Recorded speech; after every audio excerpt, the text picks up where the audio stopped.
following podcast is provided by CarePartners Living and Answers for Elders Radio. And welcome everyone to Answers for Elders Radio Network. And as we hear here in the month of October, everyone's seeing the Alzheimer's walk commercial. So we're talking about, the epidemic, really, the amazing growth of Alzheimer's dementia. And, I truly believe, and I think we've given a lot of that information out forward, that there's a future, that there's a cure somewhere down the road. And so I found it really important, and I'm so grateful that CarePartners has brought forward one of their most foremost experts on dementia, Alzheimer's, and memory care, Mr. Forrest Stepnowski. And Forrest, welcome to Answers for Elders Radio. Thank you for having me. Forrest, you are the executive director of an amazing community called the Cottages of Renton. What I love about the Cottages of Renton is that I know that people with dementia, they tend to want to wander. They tend to want to walk, and sometimes they get lost. Oftentimes they get lost. Your concept really helps that individual feel like they're not shut in. And that's the thing that I love. The other thing that I love about your cottages concept is because they're little cottages that are clustered in one big lot. The nice thing about that is that they're not in this huge, overwhelming situation. They're like in a private home, really, with friends around them. And I am so, first of all, loving the concept that you guys have. But second of all, obviously, you guys have done a lot of work on really understanding, doing a deep dive into Alzheimer's dementia. So I'm just going to start this segment just really to say, what is dementia? When we talk about when mom or dad has dementia, what is it? So when people understand, when they hear that their loved one has dementia, they automatically have this pause.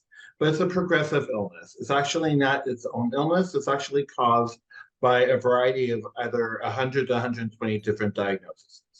Dementia is kind of like an umbrella term when we talk about the symptom, where someone starts losing their functioning, their ability to speak, their problem solving, their memory, number one, their ability to dress themselves. More advanced, their ability to feed themselves. All these things play in a factor. And depending on the type of illness that's causing their dementia, it could be a 5-year to a 20 to 25-year progression. Right. So someone's slowly deteriorating over time, which for the resident that's struggling or the person that's struggling with dementia, that could cause even more mental health and behavioral issues, depression, anger, agitation. Things like that. So yeah. That's one thing we try to handhold our family members when they're experiencing their loved one having decline. We try to handhold and explain that to them, but they understand that this is part of the progression. And I think the other thing, it's like an elephant in the room. If mom or dad are starting to decline, people don't want to talk about it. They tend to think, oh, well, it's probably not maybe just dad or mom are having a dad day, or anything like that things can happen, because there's other aspects of as dementia progresses. Like I can see my mother, obviously I took care of her. She had crazy outbursts that she never had before.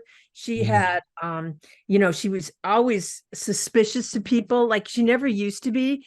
But it's like somebody's snooping through my things, mom, they're maintenance people, but she had her reality wasn't necessarily what mine was. And, trying to deal with that piece and understanding that there's something different going on in the brain, and it is their reality. And that's the thing. I think that one of the things that you guys have really helped us understand as a world is that they deserve dignity. They deserve the respect from all of us, and not to discount that reality. I mean, how would you view it? Well, one thing I try to teach caregivers that work with us at CarePartners and in the Cottages of Renton specifically, as well as family members, as well as people who come to us as community outreach, is when someone has dementia, you have to learn how to speak their language. Mm-hmm. You have to learn what is triggering them, especially if Right. someone has a trauma history, which 80% of us out there Absolutely. do. And that can play a role into their paranoia, into their fears, into Mm-hmm. embarrassment when they're wanting to need when they're needing help and stuff like that. Mm-hmm. All those things play a factor. Mm-hmm. I simply tell people, they say it's 1945, it's 1945. Absolutely. Find out what the story is about Yeah. 1945, whether it's Yeah. positive or negative. Find out. The sky is purple, sky is purple. Mm-hmm. What's causing it to be purple? That's what we should be asking, not correcting. Right. And the thing that I had to learn too is that, you know, it's okay to allow them to have their reality. And it's like, they're going to remember things as their disease progresses, that they think certain people are still alive, and so the little white lies are okay to say, well, They are. dad went to the store, or, anything like that. And I think one of the things I go back to, it's so funny. I just watched a rerun of an episode of Bridgerton where King George has this breakdown in front of Queen Charlotte. What the thing that was interesting is he said something about the oldest child, and Queen Charlotte says to him, well, she died, don't you remember? And how he went off, right? And that reality sticks with me, is how often that they have to relive those hard things and things like that. So the idea is obviously is to find ways of working with them that creates cooperation and choices, making them feel empowered. And Right. that was something that really stuck with me. And it was just interesting because how many people have seen that scene on Bridgerton? I don't know if you're aware of which one I'm I'm aware of this show. I actually use Notebook as a reference when I'm doing these community talks. The movie Notebook, where the lady had the lead character, she had her moment of lucidness and remembered, oh my God, you're Yes. my husband. Oh my God, how are the Yes. kids? And Yeah. then that memory slipped away, and she went Yes. back to being paid and not recognizing her husband. Those moments happen. And Yes. you brought it on very well when we talk about the history of people getting dementia. Alzheimer's was the first one that was really identified in the late 1800s, early 1900s. And how did we treat them until the 1950s and 60s? Well, you hear the stories about locking mom or dad or grandma or grandpa in the attic or in the basement. It was a stigma. It was an It embarrassing. was. And the thing about dementia is people need to realize when you talked about the behaviors that your mom exhibited. Those behaviors happen because there's Right. gaps in the brain. The brain is slowly deteriorating. It becomes a black hole. If you look at a PET scan, the wave of the brain becomes smaller and smaller and smaller, and it starts exhibiting a black hole. There's no function in the brain after a while. Yeah. When people have behaviors, they can't help it. It's their way of communicating. They're trying to reach out. They're trying to say, hey, something. So when you said it, it's okay to hear those stories back then. Absolutely. You might actually be thinking about your loved one that you didn't know before. You're like, did mom really meet President Hoover? I wonder. Exactly. Hear from siblings, they're still alive from that generation. Oh yeah, she did all that advocating and stuff like that. And people truly find a side of their parents or their loved ones that they didn't know it was there sometimes. I have a story for you on that. My mother, both of her parents were immigrants from Sweden. She grew up her childhood speaking nothing but Swedish until she went to school. And then she spoke English in school. And lo and behold, one day the teacher asked her a question. She stood up and she answered it in Swedish by mistake. And all the kids laughed at her, and she vowed that she would never speak Swedish again. And she lost it completely until she got dementia.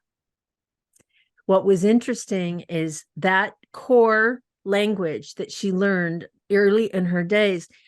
She was speaking probably more than half Swedish by the time she was at the end of her life. And I found that very fascinating. Have you seen things like that? I have seen many different people who had English as a second language, who spoke Yes. perfect English before the dementia progressed, but then they would revert. One example would be a past resident I had with a different Yes. company. She spoke Thai and Laotian and Oh English. my goodness. And as her dementia progressed, she would speak all three at the same time. Uh-huh. And it all commingled. And we're like, okay, English. Oh, sorry, hee. I will, because she doesn't realize she's No, doing it. no, they don't. Yeah. I've seen people revert back to German language if German was their first language. Mm-hmm. It's not uncommon. Spanish speakers often revert back to Spanish. Mm-hmm. Mm-hmm. You know, it's actually a common trait with people who have some of the more progressive dementias, like Pick's disease and Alzheimer's Yeah. disease. Yeah. Yeah. It was really amazing because, and her caregivers were so sweet. She would say, certain things in Swedish to them, like a thank you and all those things. And so they learned to say it in Swedish back to her.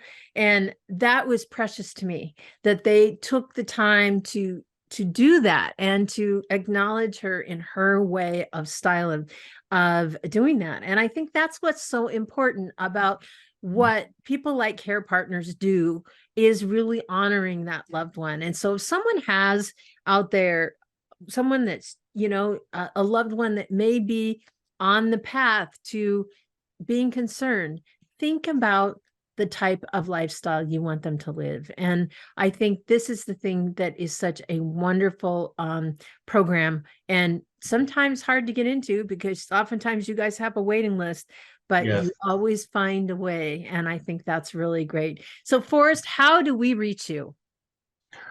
You can contact me through the Cottages of Renton. Our main number here is 425-528-7070.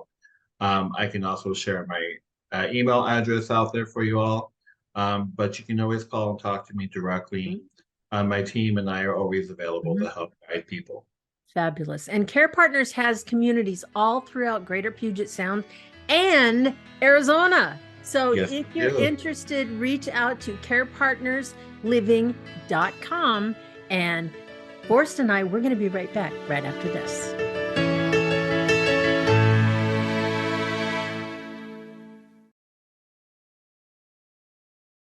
The preceding podcast was provided by CarePartners Living and Answers for Elders Radio. To contact CarePartners Living, go to carepartnersliving.com.